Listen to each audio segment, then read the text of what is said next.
Chairman P T I barrister Gohar نے کہا ہے کہ 9 ماہ تک کسی کی بانی سے ملاقات نہیں ہوئی۔ حکومت سپریم کورٹ کے فیصلے پر عمل درآمد اور علاج میں کوئی رکاوٹ نہ ڈالے۔ میڈیا سے گفتگو میں ان کا کہنا تھا کہ تمام متعلقہ افراد اور اداروں سے درخواست ہے کہ اس معاملے پر بڑا دل دکھائیں۔ آرڈر ابھی تک جو آیا ہے یہ بڑے مشکلوں کے بعد اور بڑے عرصے تک ہم اس آرڈر پہ پہنچے ہیں۔ میں دونوں طرفین سے یہ ریکویسٹ کروں گا کہ اس کو کسی صورت سے بٹاج نہ کرے۔ سپریم کورٹ کے آرڈر پہ ہم منوان عمل کریں گے۔ میرے سارے سوشل میڈیا سے، باقی ورکروں سے، سپورٹروں سے، خان صاحب کی فالوئنگ جتنی زیادہ ہے ان سب لوگوں سے ریکویسٹ ہے کہ آپ کوئی ایسی اقدام نہ کرے، کوئی ایسی سٹیٹمنٹ، ایسی سوشل میڈیا سے میری ریکویسٹ ہوگی جس کو نیگیٹیو لیا جا سکتا ہے۔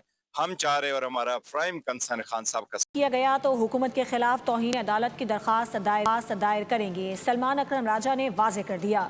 اسد قیصر نے کہا کہ لانگ مارچ مؤخر کرنے سے متعلق فیصلہ مشاورت سے ہوگا۔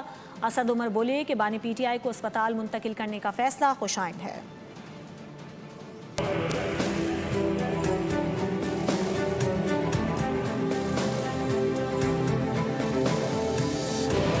رہنما پی ٹی آئی سلمان اکرم راجہ نے کہا ہے کہ حکومت کے پاس کل تک کی مہلت ہے۔ بانی پی ٹی آئی کو شفا انٹرنیشنل اسپتال منتقل نہ کیا تو ہم حکومت کے خلاف توہین عدالت کی درخواست دائر کریں گے۔ سپریم کورٹ نے ان کو 2 دن کا وقت دیا ہے، وہ 2 دن کا جو عرصہ ہے کل دوپہر تک ختم ہو جائے گا۔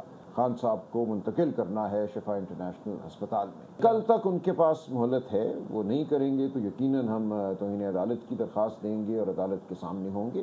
رہنما پی ٹی آئی اسد قیصر کا کہنا تھا کہ اسپیکر قومی اسمبلی نے ملاقات کی درخواست کی ہے۔ ملاقات میں بانی پی ٹی آئی کی صحت پر بھی بات چیت ہوگی۔ ان کا کہنا تھا کہ لانگ مارچ مؤخر کرنے سے متعلق فیصلہ مشاورت سے ہوگا۔ بیک ڈور رابطے کوئی نہیں، جو سپریم کورٹ کے آرڈرز ہے، احکامات ہے، اس کو امپلیمنٹیشن کے لیے ہم رابطہ کر رہے ہیں۔ دیکھیں وہ ایک کلیکٹیو ڈیسیجن ہے، وہ مشاورت سے اس کے اوپر کوئی فیصلہ ہے۔ سابق وزیر خزانہ اسد عمر نے بانی پی ٹی آئی سے متعلق عدالتی فیصلے کو خوش آئند قرار دیا۔